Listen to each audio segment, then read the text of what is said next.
Welcome to my live show where I shall sit on my pink throne and discuss with you all about the last solar eclipse of this year 2021. And it so happens to fall in tropical Sagittarius, and it happens to fall in sidereal Scorpio.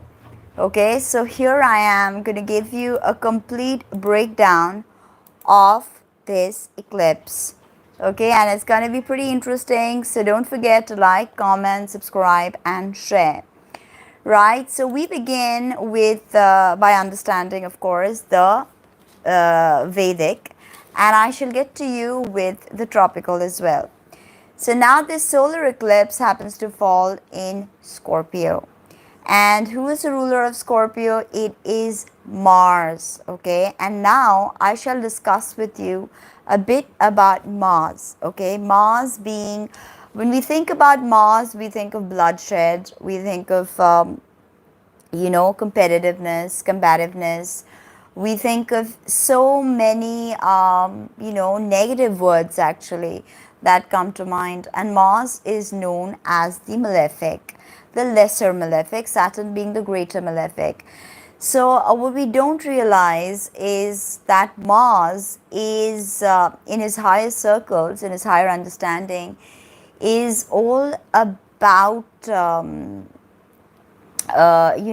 raising that Kundalini, giving us the force that is necessary to engage in higher activities. When we think of Mars, we think of warrior, brutal, bloody, incessant battles, carelessness, impetuousness, impatience. But always understand that Mars is an expansive planetary energy. It is all about expansion. Okay. Now, when we think about Mars, we think that Mars is avoidable. That's why the fear of Mangalik and Mangal Khanda and all of that. We are considered Mangalik if you have Mangal or Mars in any of the angular houses. Okay, also to 8th house, also 12th house.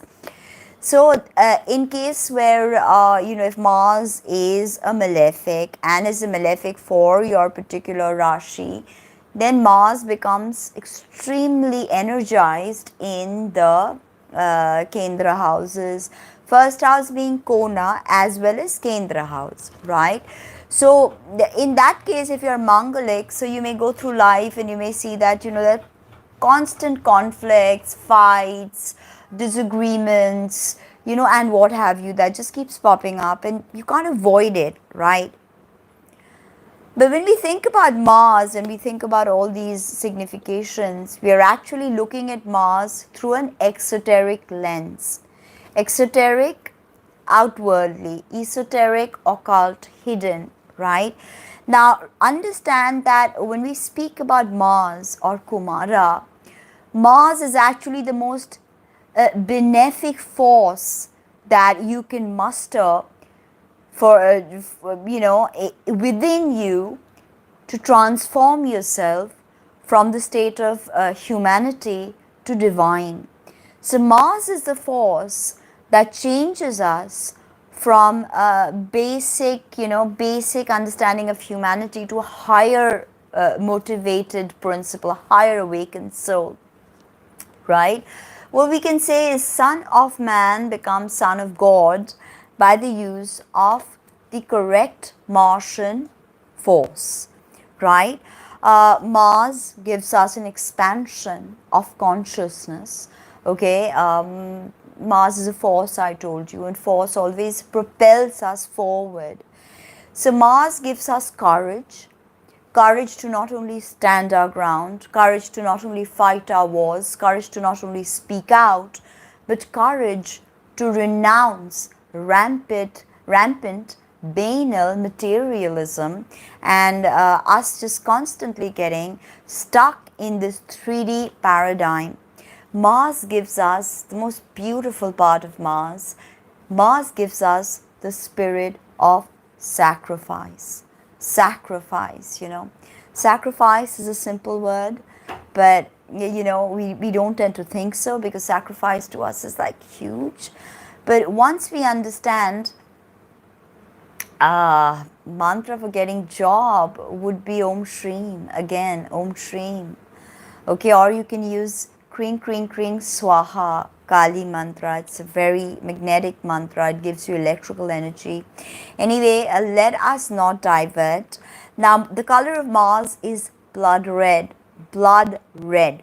Okay, and this is the sacrifice that we speak of.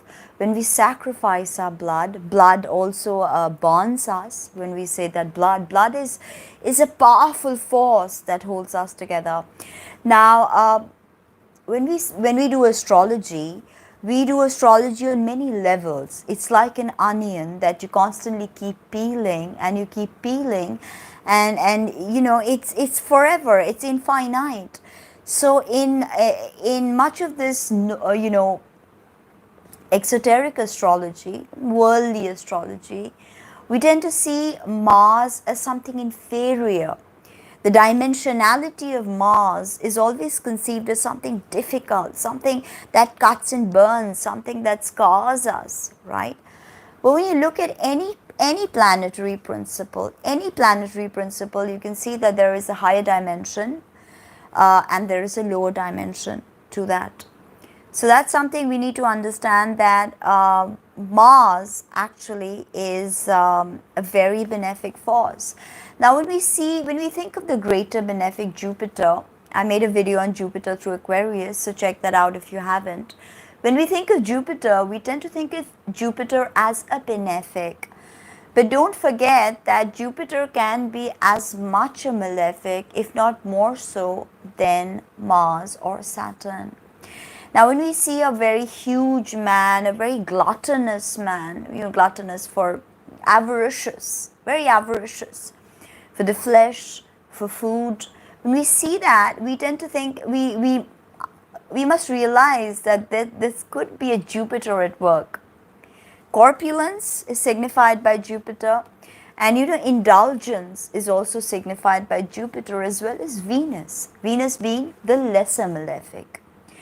Right, so we must understand that just because you have maybe an exalted Jupiter in Cancer in the first house, it does not mean that you are going to become a top-notch philosopher, or you're going to be extremely righteous.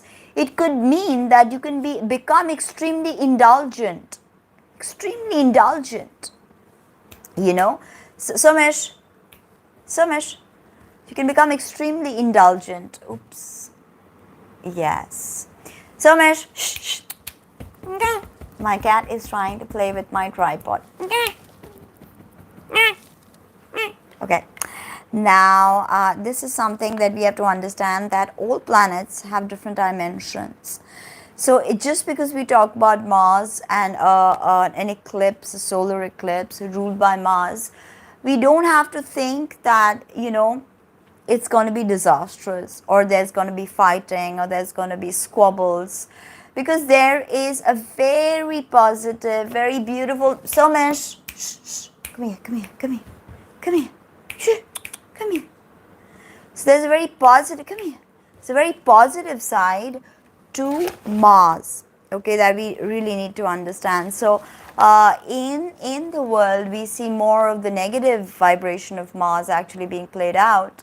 But when you think of Saturn, we think of penury, discipline. Penury is in poverty. We think of discipline. But ultimately, the call of Saturn is mastery. All these trials and tribulations that are set up on your path is actually just a cry for you to master everything, just a call for you to master everything. It's self-mastery, right? Now, without Mars, when you have an afflicted Mars, you're Mangalic, or you have some complication with Mars, hard aspects, difficult conjunctions, you must understand that there is a force that's needed to make the right decision in the world. At every stage, we are making decisions. So with Mars, when you don't have a strong, powerful Mars, we tend to see that part of our lives compromised. Okay? So this is something that we must understand. And the right application of the force of Mars has everything to do with how we humans can become divine, how we can take that journey, how we can foray into the unknown, and how we can sublimate and eradicate our base nature to become divine, a true expression of divinity. That is the correct use of Mars, you know. Now, it may seem unfamiliar to many of you. You may think that, what is this person talking about? Mars is this, Mars is that. Mars is very difficult. Mars, But understand that Mars gives you force. And without force, you literally cannot do anything. Mars not only helps you win the battle in front of you in the worldly realms, like, a battle or a war. Mars gives you the energy, the force, the power to win the spiritual battle. So as I discuss this eclipse that's coming up on the 4th of December, I want to stress on this aspect of Mars. This aspect of Mars that enables us to realize our divine potential. The force necessary to convert our ego into something higher. This is a call of Mars. This is a call of the eclipse in Scorpio. Now, when the Tithi opens, this eclipse is in Anuradha nakshatra. And as we, close the eclipse, we are already in Jaishta nakshatra. And this is the last eclipse in Jaishta. So Jaishta is a very complicated energy to assimilate, and I shall discuss Jaishta in great detail. But before that, I want to tell you something that, we think of discipleship, we think of, the discipleship or chelaship, and we think of our journey towards nirvana or moksha. And we think that this journey is easy, but it's not. From the moment you become an aspirant to the moment you realize that you are a master, it is only Mars that propels you forward. This journey from being a disciple, being a seeker, to becoming a true master is enabled by the force of Mars or Mangal. Okay, so this is really important to understand that Mars is actually extremely auspicious, extremely powerful, and it is the ultimate weapon it is the ultimate weapon in our arsenal to become something elevated, to rise up in consciousness. So that is something that we can win the battle of the soul. We can win over our ego. We can win over our base nature by using the appropriate force of Mars or Mangal. Mangal literally means auspicious. Mangal literally means auspicious. So here, as I explained to you, this solar eclipse is not a very hardcore eclipse. It's a total eclipse, yes, but it's not really a hardcore eclipse. But it's pretty life-changing, it's pretty life-changing, this eclipse, so keep that in mind. When we talk about the concept of sadhana, we talk about tapas. Tapas is the fire that burns in us. Also, when you think of the sadhu or the yogi, the sadhu or the yogi sits in front of a dhuni.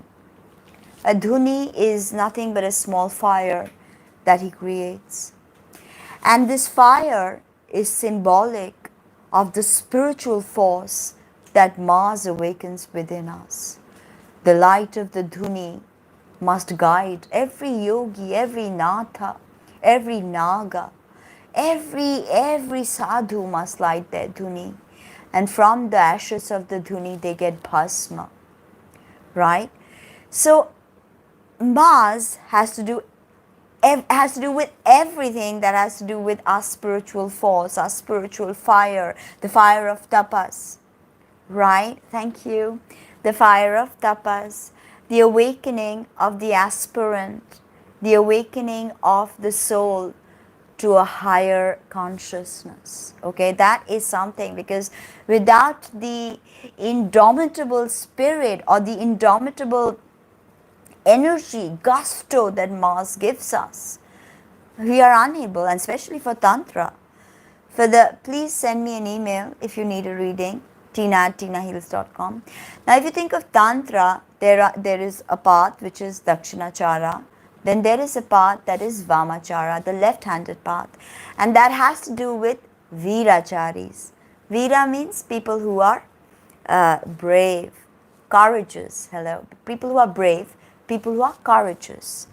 And Virachari sadhana, the fiery sadhana of a Virachara or a Virachari, must always be done using the energy of Mars.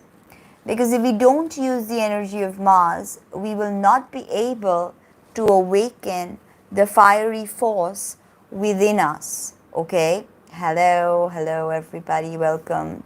Please subscribe, like, comment, share, and let people in your circle know about my work, please. So Mars lights the match. In Aries, I explained to you, it's like lighting a match. So Mars lights that match, which leads us to the path of spirit. Okay, so Mars is what guides us back home in a way.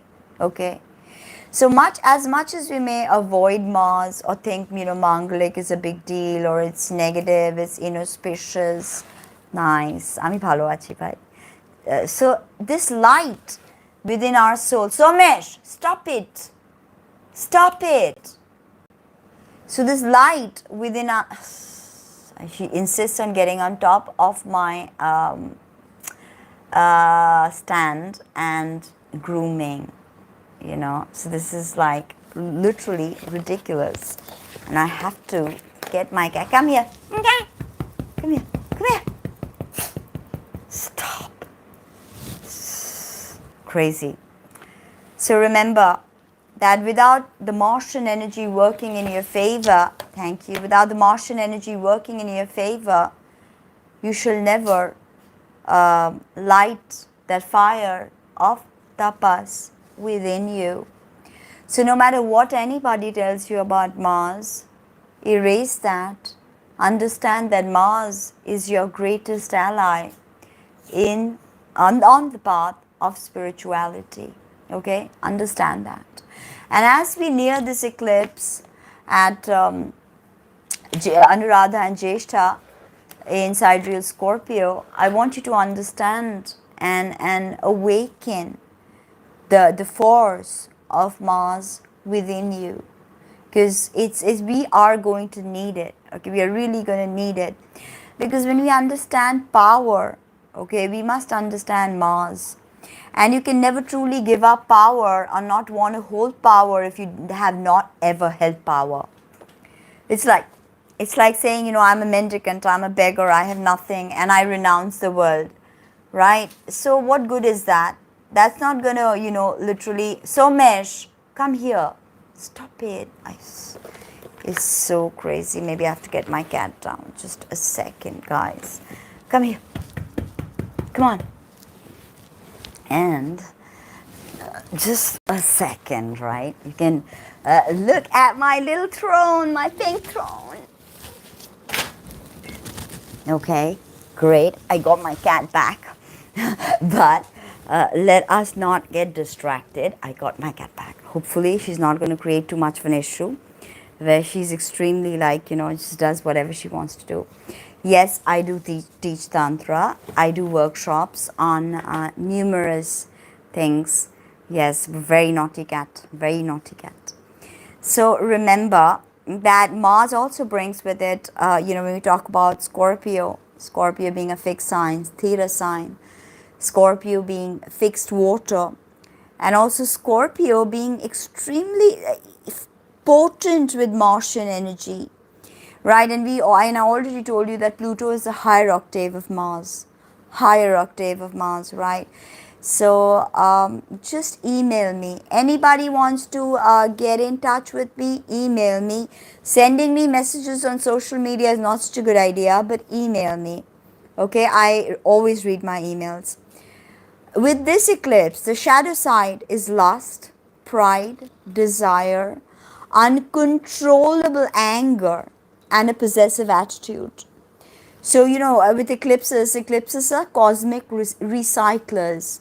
So, we tend to recycle the energy anytime we have an eclipse in a particular sign or in a particular house. We tend to recycle that cosmic energy. So, remember that if you're feeling any of this, like I said, possessive attitude, jealousy, lust, unbridled ambition, pride, prejudice, you need to let it go, because eclipses will shut one door and open up a magical doorway for you, a pathway to something completely unexpected, right? So understand that when you look at duality, when you look at, we try to understand Mars through its exoteric understanding, you will see Mars is fraught with duality. For instance, profit loss, pleasure, pain, comfort, discomfort, anger, subversion, aversion, indifference, and all of this, right?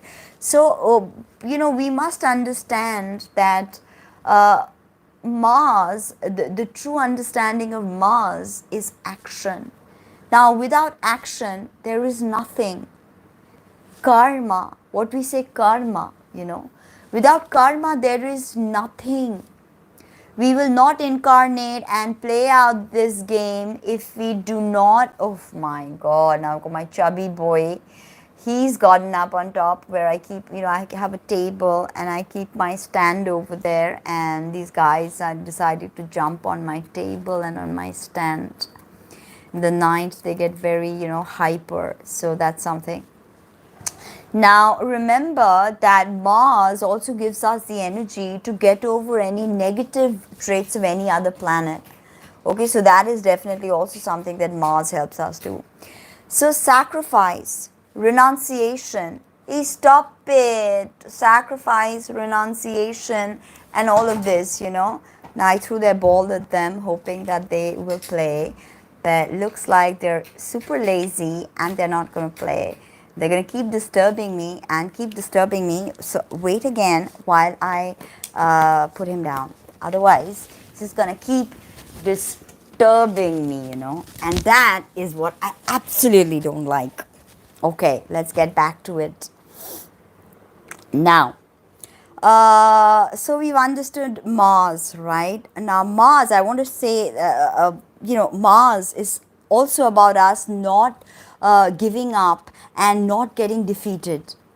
So Mars is that force within us that tells us that continue, go on, don't give up, fight for it, go for it, right?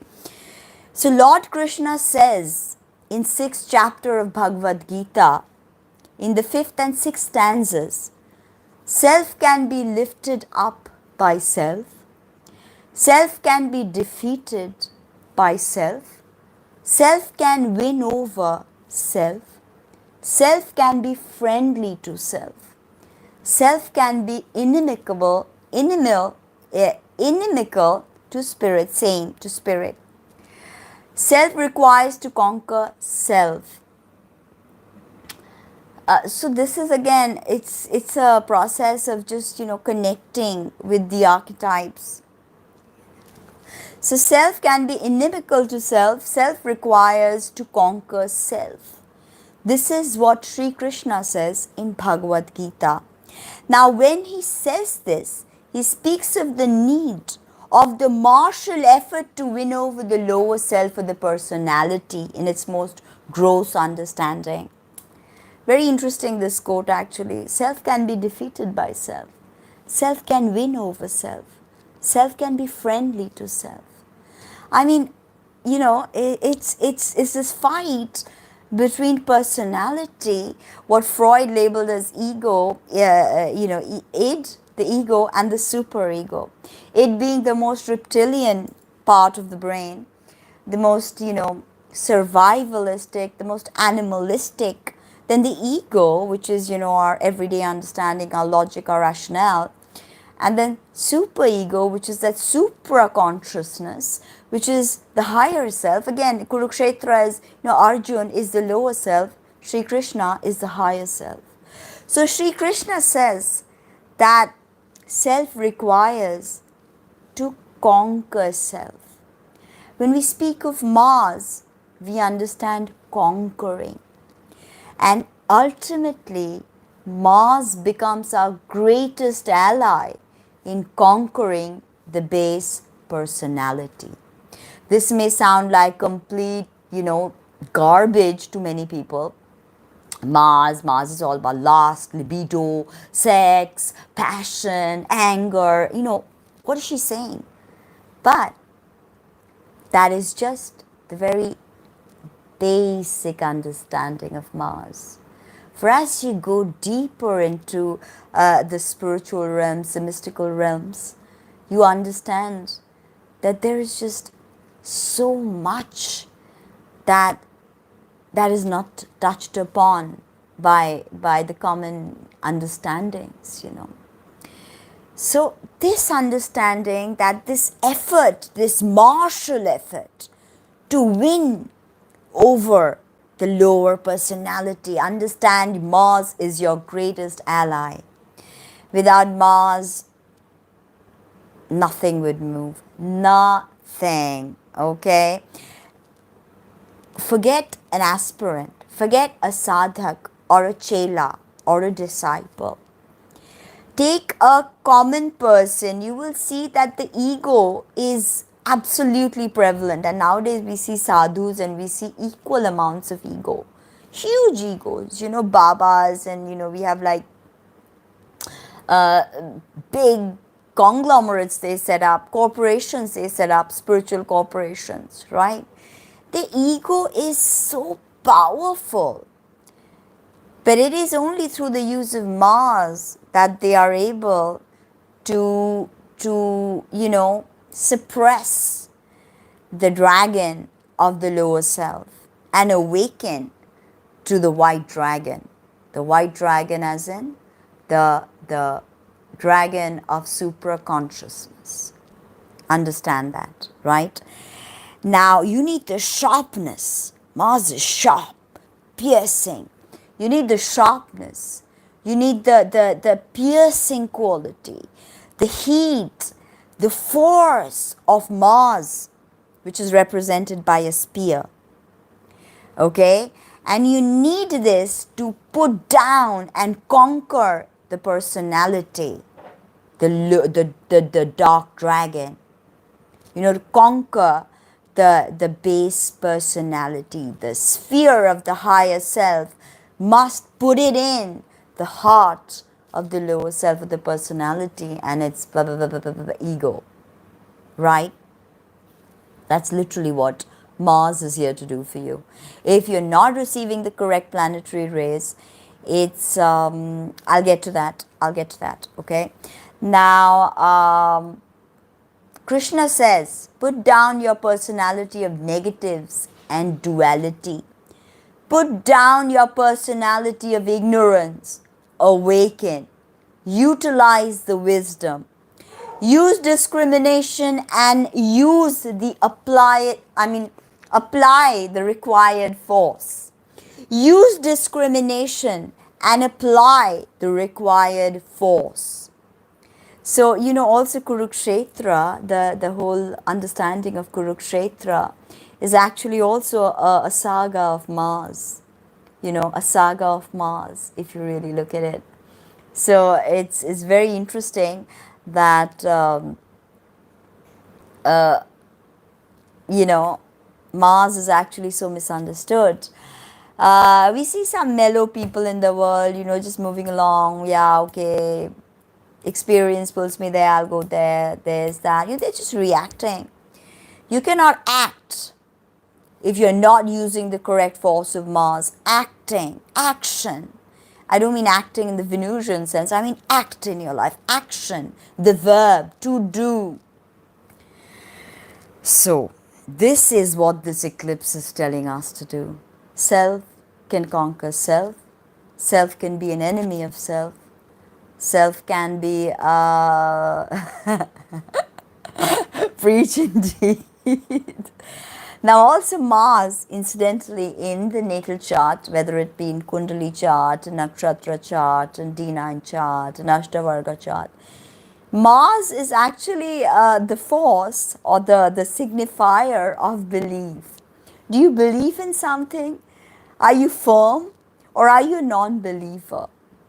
So this is very interesting because, you know, this is what this eclipse is bringing out, this belief and non-belief. And I told you in my last video that belief is Guru's domain, Jupiter's domain, and Guru, is in Mars' domain.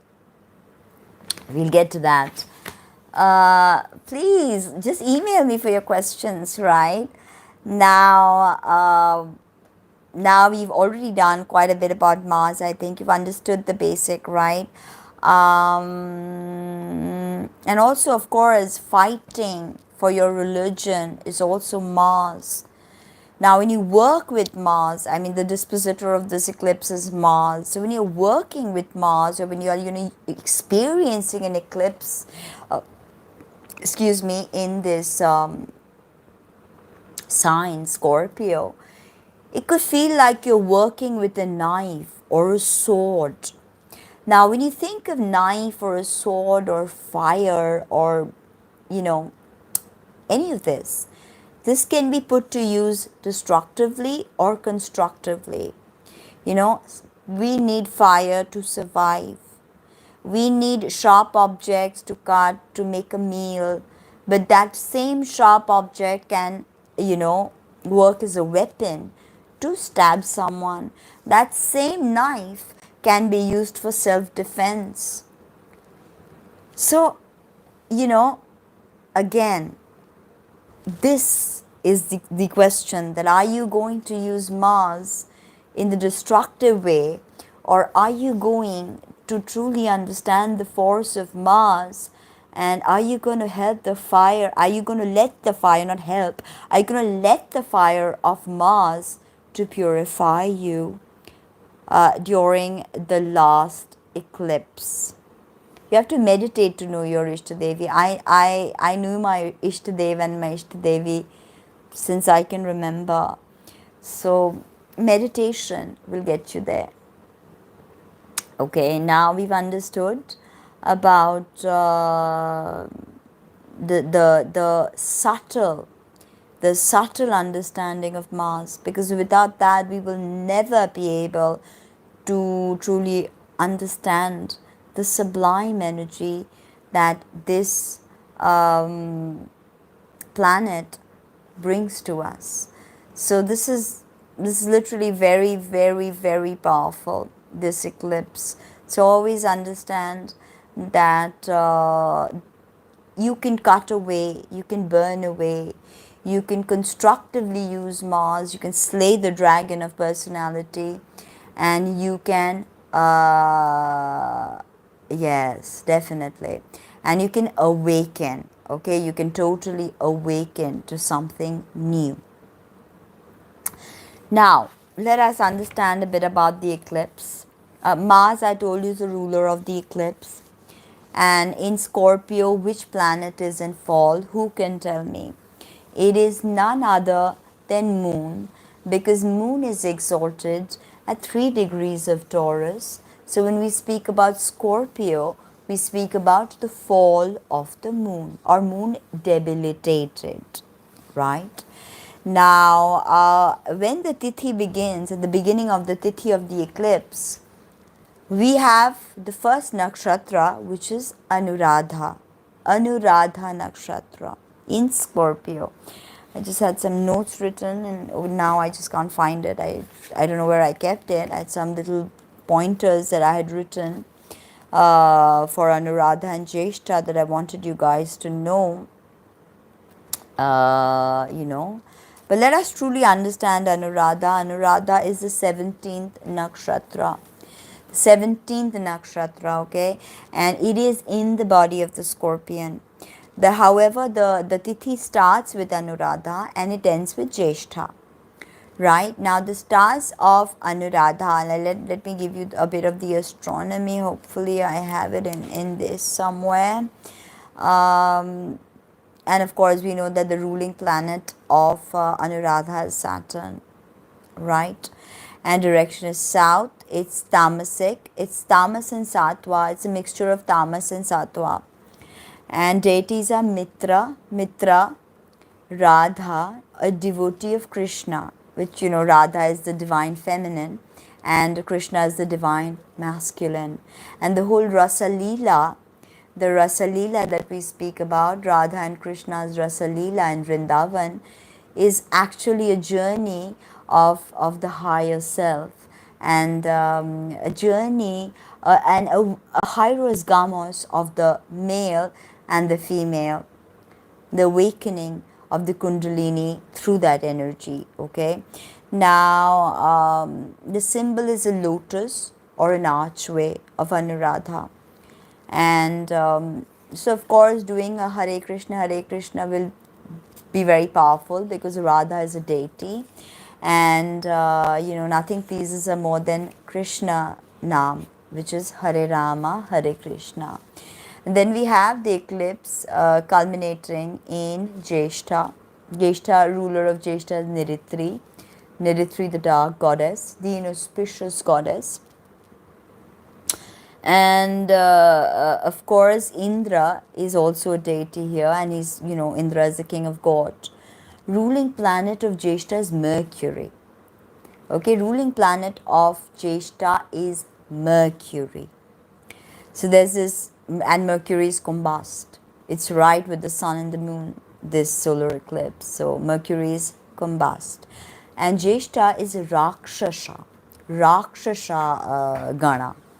So there's this demonic side to Jaishta that we can experience. There's a demonic side to Jaishta. Directionality is west.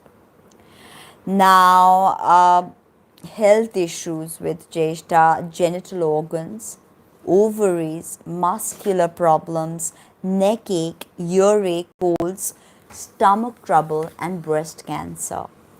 Jaishta, moon and Jaishta people, a lot of them tend to have problems with the breast. Okay, tend to have complications with the breast, or it could even be an image thing. Now, health issues also that I want to tell you about Anuradha's stomach problems, for sure, stomach complications, and excessive pitta, constipation, piles, worms, irregular periods. So the menstrual cycle goes haywire with Anuradha and Jaishta, especially if you have that moon in Scorpio, moon in fall position, and you are a woman or a girl. The menstrual cycle will always be affected, and it could even be that you have very, very difficult PMS, premenstrual syndrome, very difficult PMS, sore throat, and colds and breast problems. So again, this eclipse is, I'm good. Complications with the breasts for both Jaishta as well as Anuradha. Anuradha is the nakshatra before Jaishta. So taking care of your breast and breast health and breast massage is very important. Remember that, right? Now, we understood Anuradha and Jaishta. And when you think about Jaishta and the eclipses that happened in Jaishta, I think there were some eclipses in June 2020 that happened in Jaishta, and also I think December 2020 that happened in Jaishta. So there's going to be some kind of culmination of that of that period, some kind of culmination, some kind of something lingering that can ultimately conclude. Now, we have Ketu exalted in Scorpio, And Ketu is very active this eclipse. Ketu is in Scorpio right now. So this is a heavy Ketu energy, this eclipse. And I actually will be making tomorrow, day after, videos on Rahu and Ketu in the Vedic system. So you can get those videos and you can understand more about Ketu. But Ketu is the principle of subtraction. Ketu is something that our soul is familiar with because we've done that so many times, in our past lives. So Ketu is something familiar, but in a weird way, we feel like an aversion towards it. Like, oh my God, I don't want to go there. Or when you go there, it feels like, I know this and I don't want to be here, right? Now, Ketu is exalted in Scorpio, remember that. And Mercury rules Jaishta, and Mercury is combust. So, bam. Now, when we talk about Mars, Mars is the ruler. So, in the chart that I cast, Mars is in the 12th house. Mars is in Libra right now, in sidereal Libra as we speak. And that is the 12th house from the eclipse, right? So this Mars in the 12th house is going to amplify a lot of, stuff that's just been in our unconscious. 12th house, addictions, incarcerations, dreams, dream work can be very profound at this moment. Understanding your dreams, keeping a dream journal. In fact, I had written out some stuff about dreams to let you guys know, because when you have that Mars ruled eclipse and you have that Mars ruled eclipse, and then you have that Mars, the dispositor of that eclipse, right, in the 12th house. Okay, it's going to be pretty interesting with dreams, because 12th house is just really powerful. So also dreaming, hypnotherapy is actually a part of dreaming. Okay, it's good. A part of dreaming, hypnotherapy. So just allow yourself to be hypnotized. You can, exactly. Everybody needs a dream journal. I agree. Because remember that the 12th house is very complicated. And when we link it to dreams, we realize that, we don't always understand everything about the 12th house. Why? Because we tend to think of sleep as some kind of death. Sleep is like, oh my God, I'm asleep. I'm like dead to the world. That's actually very incorrect, because in your sleep, your brain does not stop firing neurons. Okay, please don't ask nonsense questions here. Email me. Don't ask me such random questions. 12th house exalted Venus. Why should I talk about that when I'm talking about an eclipse? I mean, come on, yeah. So in sleep, right, the brain does not sleep, it's not inactive. It's firing these neurons that produce dreams.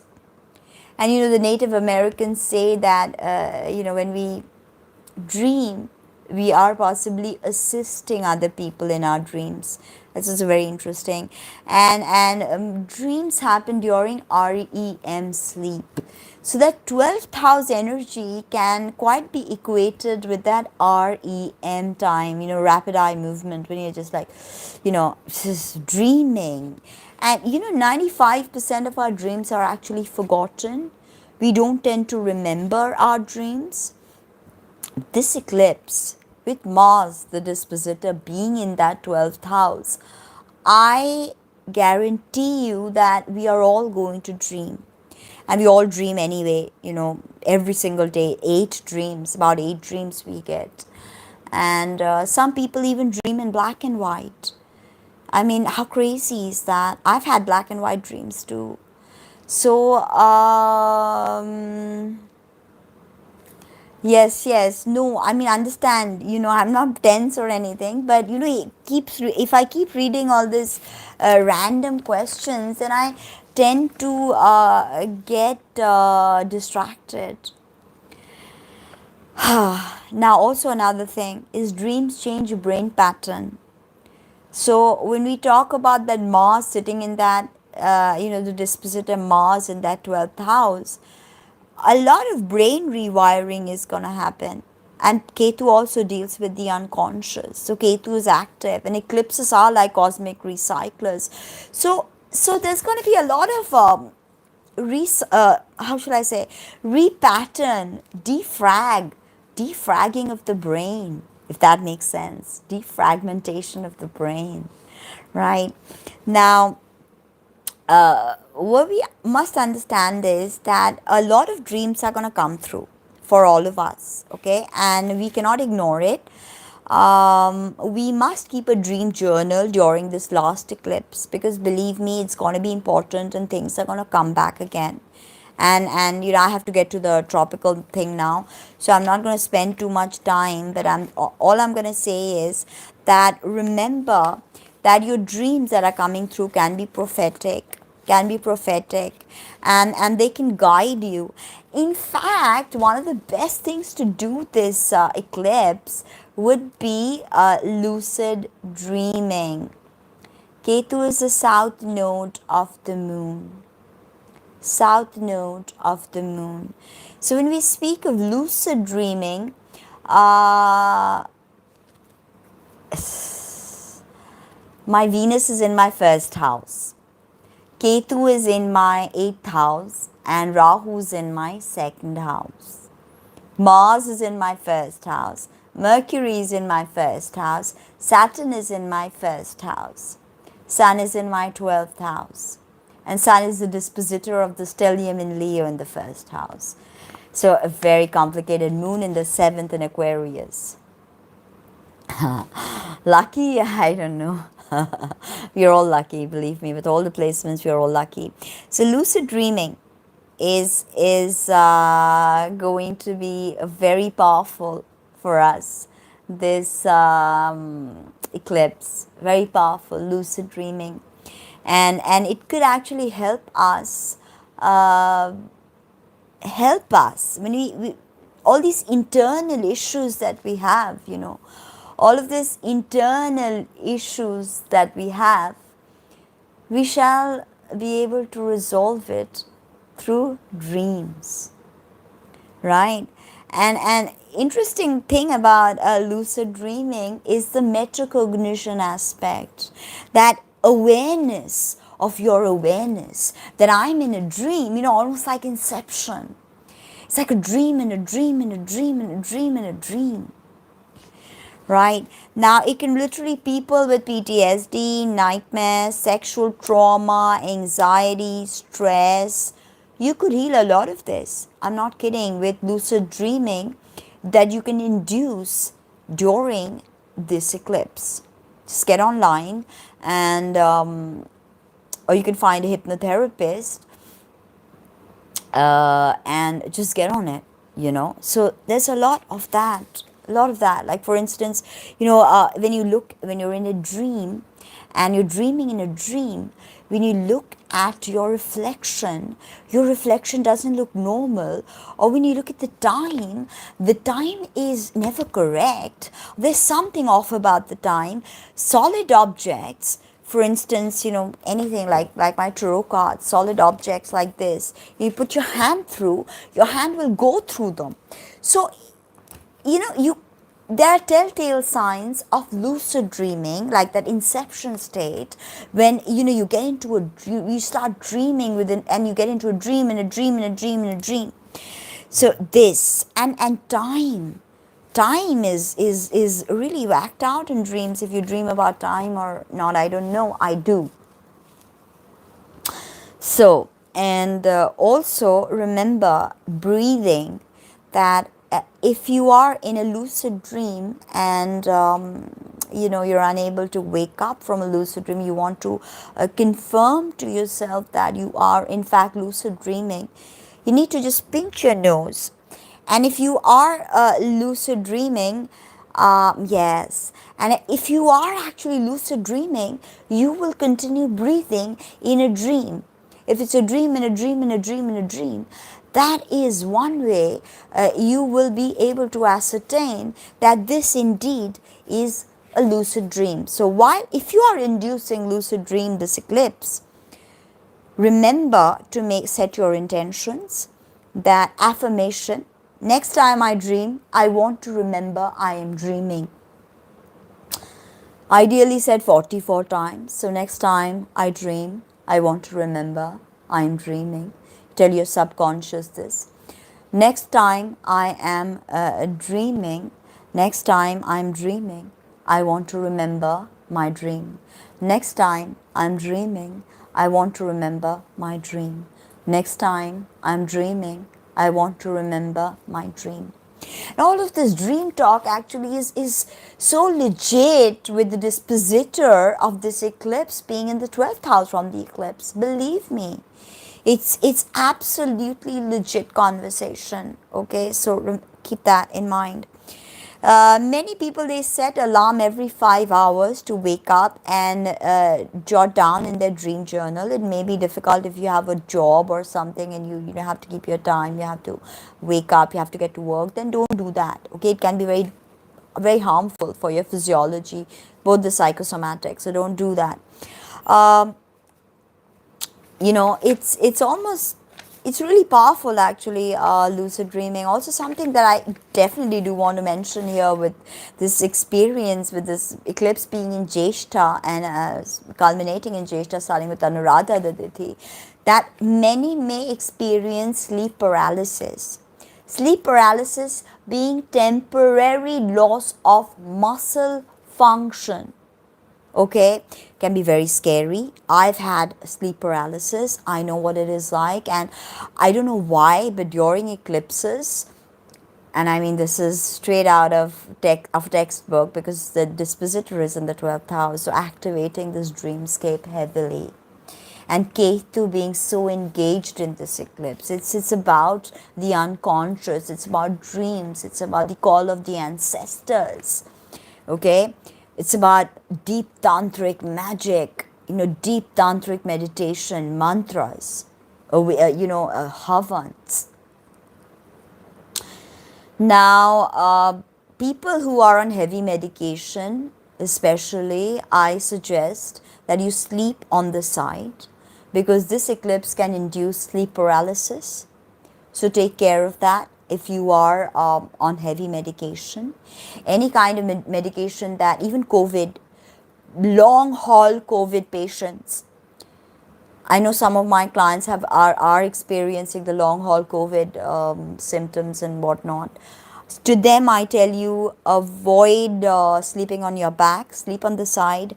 And bipolar clients of mine, please, this eclipse can really trigger sleep paralysis. So be mindful of that. Now, there could, of course, be archetypal dreams, universal dreams that seep through. The prophetic kind that I was saying, the kind that you channel from. And please jot that down, okay? And however, whatever it is, when we think about the moon being in fall position in Scorpio, we understand that feelings are not a stronghold of Scorpio. So maybe whatever is coming out for you in your dreams is calling for some kind of resolution. Some kind of resolution. Some kind of clearance. Some kind of defragmenting. Some kind of, control alt delete. So keep that in mind. Children can experience this crazy energy, so keep that in mind.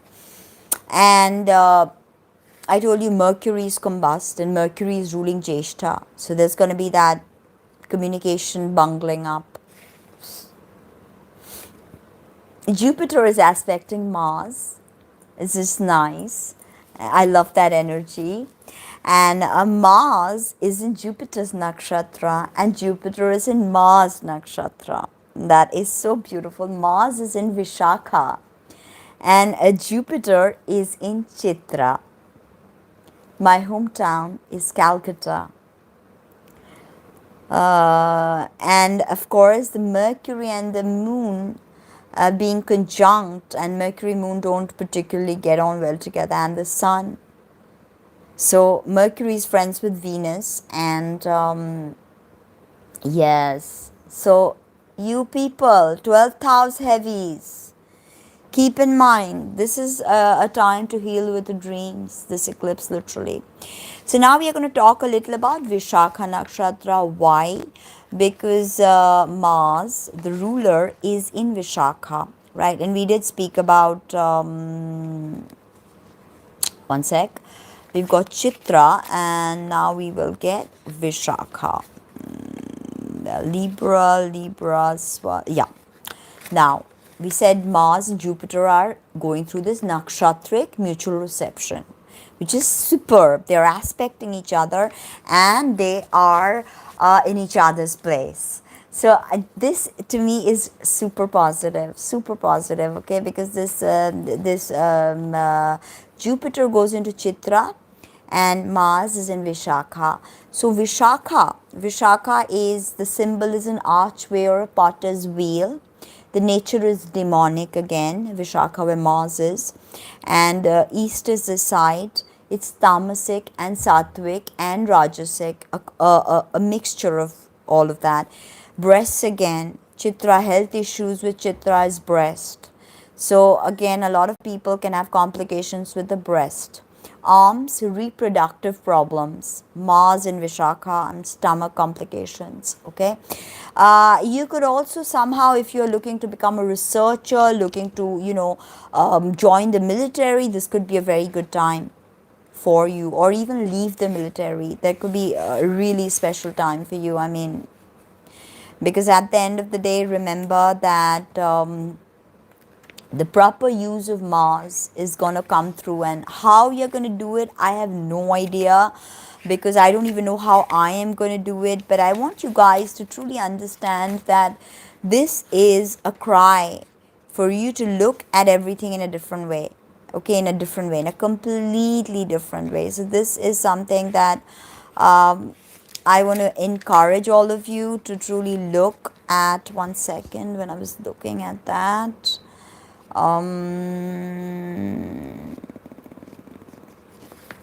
yeah, and this Jupiter is gonna be in Dhanishta, which is the domain of Mars. I told you Mars is exaltation. I was saying Chitra, but no, Jupiter will be in Dhanishta.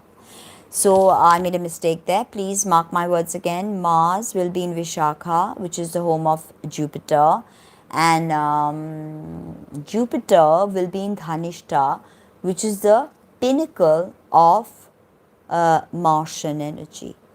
I already discussed Dhanishta in detail in my last video. So now, I'm not going to start discussing Dhanishta again, but what you need to understand is a musical drum is the symbol. So, you could find this Jupiterian blessing by drumming. They drum, na na na na na, the shamanic drumming could be very powerful right now. Again, Rakshasa, Dhanishta, and Jaishta, and Vishakha, all Rakshasa nakshatras. So, very violent energies are going to be out there. Very violent energies. Directionality east, Date Vasus, I told you. Please email me. I do provide Ichishta Ganpati workshops, so you can email me, and Diksha and Shaktipat. So now we are done with the Vedic discussion. So now let us quickly touch base with the tropical story that's happening, because a lot of my clients like it when I do both. So I'm gonna, of course, do both. I do want to make a video. I don't know if I'll be able to make this video today, but I do want to make this video on Venus retrograde. I'm going to come and I'm going to do it. It's through Uttarashadha to Purvashadha, and that's in Sag. But of course, in the tropical system, she's at 26 degrees of Capricorn, where she starts going retrograde. So this is 2 degrees of Capricorn. No, I'm not. I'm in Bombay City, the craziest city of all, the city that never sleeps. However, now let us not forget that this eclipse is tainted with the flavor of Saturn square Uranus, Shani square aspecting Prajapati, right? And this is literally the most important influence on the solar eclipse 2021. So, we have some aggressive fixed stars also, which we are going to talk about. And this happens in the tropical system at 12:12 of Sagittarius. Okay. And Saturn square Uranus, I told you, is very, very important. Now we understand that eclipses are cosmic recyclers. They take something away, but they give you something in return. But you have to be ready to make place for it. So this new moon, which is the sun and the moon together, and yes, please, and they are combust Mercury at 2 degrees orb, 2 degrees 51 actually, and this is definitely a signifier to, maybe think, maybe communicate a bit better. But combustion always bungles up Mercury's logical understanding. So it can take you through an intuitive bend. Okay, Mercury, combusting Mercury and conjunct, with the conjunction with the moon, there's always going to be this intuitive thinking that could seep out more, intuitive communication. And also Mercury is a signifier of, local neighborhoods and short distance travel. So all of that could be something that you can get engaged with. Mental alertness is not going to be prevalent in the way it usually is, combust Mercury, and also Jaishta is ruled by Mercury. Don't try to solve anything by quick thinking or, just take a shortcut. Won't work. Adaptability is very important. And also being, curious about things. Being curious. I said that Jupiter was in Mars' nakshatra, which is Dhanishta, the pinnacle of Mars energy. And Mars is in Vishakha, which is actually Jupiter's nakshatra. So there's a mutual reception going on between the two through nakshatras. And they are aspecting each other. Jupiter and our dear Mars. Okay, so this is going to be really special. A gift, I think, from Jupiter, a little gift from Jupiter. It's going to be beautiful. So you could come across somebody from the neighborhood, or, somebody you went to school with. There could be some kind of romance that you can ignite with somebody you went to school with, or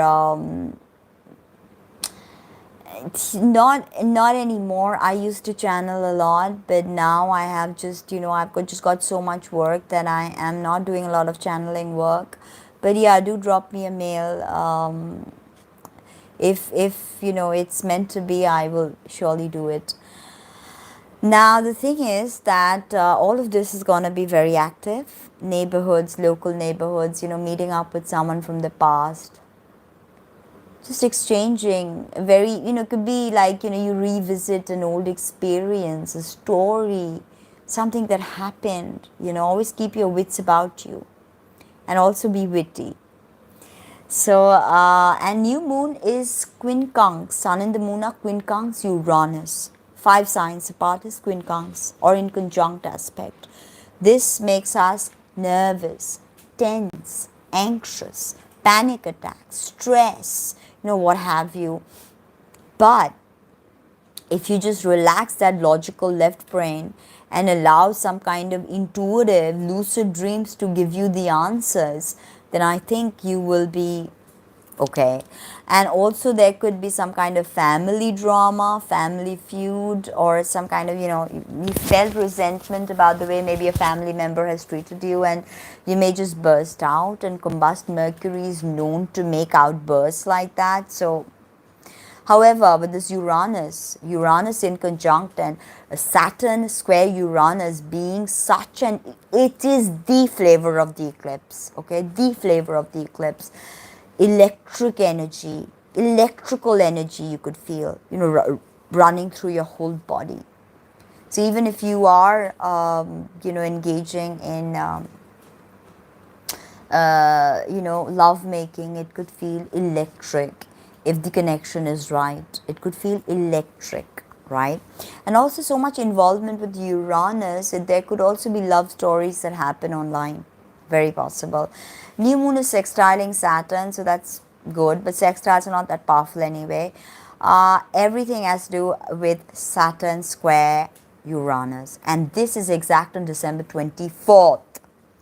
Setbacks, like sudden abrupt news, like out of the blue stuff, right, could happen.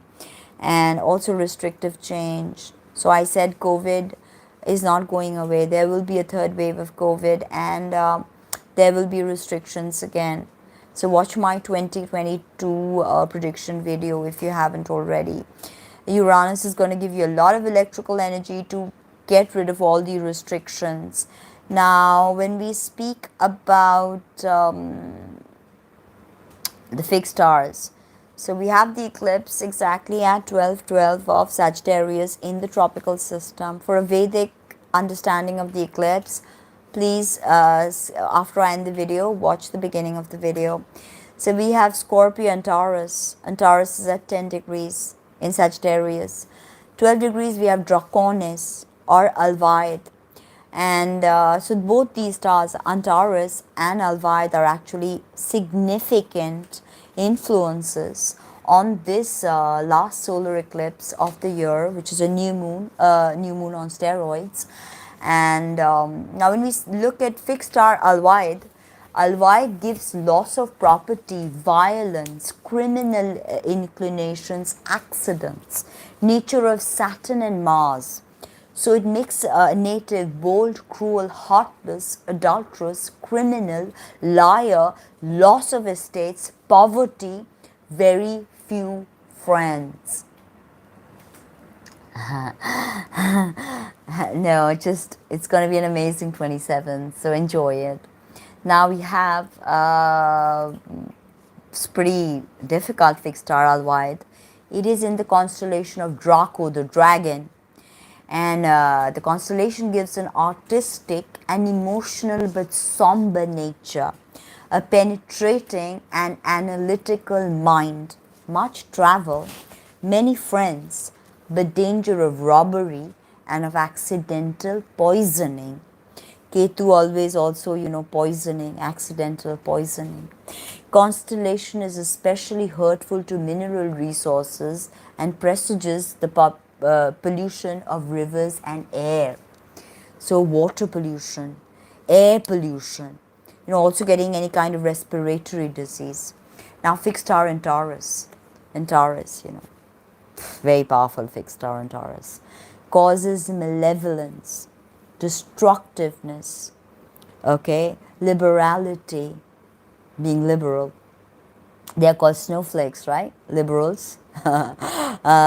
Broad-mindedness, evil presages and dangers of fatality, and makes its native rash, ravenous. Not on this video, maybe some other video. I do want to make a lot of angel videos. Just have so much content to do that it's never ending, believe me. I need some kind of, investor to invest in me so I could just produce content, literally. Anyway, destructive to themselves by their obstinacy, being obstinate. And Taurus is of the nature of Mars and Jupiter. Great pride, grandly liberal, commanding, cosmopolitan views. Very interesting, I love that. Antares makes people tough, belligerent, pugnacious. This is an important star for military personnel and is said to convey mental alertness, strategic ability, courage, and to make daredevils, especially if tied up with the sun. And we've got the sun there, so we're going to have like tons of daredevils. And so that was a bit about Antares, interesting. And pretty crazy, so Mars energy coming through, especially Antares, Mars and Jupiter, what can I say? And Alvite, there's also Mars and Saturn, if I'm not mistaken. Alvite, Mars and Saturn, Alvite. So fixed star Alvite is giving Mars and Saturn energy, fixed star Antares is giving Mars and Jupiter energy. So you understand how powerful. That's why I took so much time to, elucidate the role of Mars and the power of Mars through all of this. So that's it, I guess. I don't want to completely, make a huge video, because people tend to get put off nowadays by big videos. They like small content, short content. And anytime I get talking, and it always just goes more and more. So I'm just going to end it here. Watch the video carefully. I have meditated, yes, absolutely. I have, yes. So I'm going to end.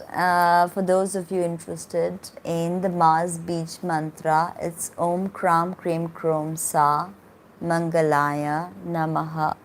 Om Veeradvajaya Vidmahe Vignahastaya Dhimahi Tanno Bhauma Prachodayat.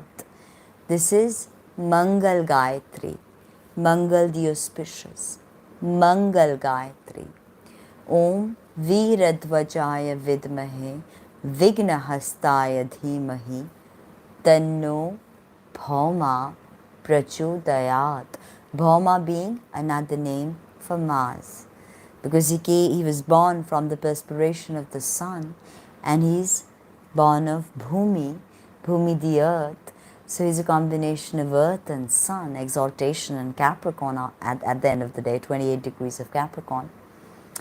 So yeah, I have that Mars in the first house, and also my lot of fortune is at 28 degrees of Capricorn. So I mean, I understand the Martian energy pretty well. Having said that, this was your Mangal, and you can just do 108 chants of Om Kram Krim Krom Sa Mangalaya Namaha. Okay, if you're doing Lingam Puja, you can do Cream Crown Namah Shivaya, Cream Crown Namah Shivaya. Cream and crown are Mangal Beejas, and you are tying it up with Namah Shivaya, Sampurti mantras, joining of two mantras together. That's it. Thank you so much for being a part of this journey with me, and to ask Mars to guide us, give us the right force that we need, give us the strength, the fortitude, the determination that is needed to slay the dragon of personality and to awaken to the untold glory of our higher self. Because there's nothing as glorious as when we realize that we are not just some human being in the universe, but we are the universe. So Mars will take us to that realization if we use this eclipse energy correctly. So thank you, adios amigos, ciao, and namaste, and see you soon. Bye.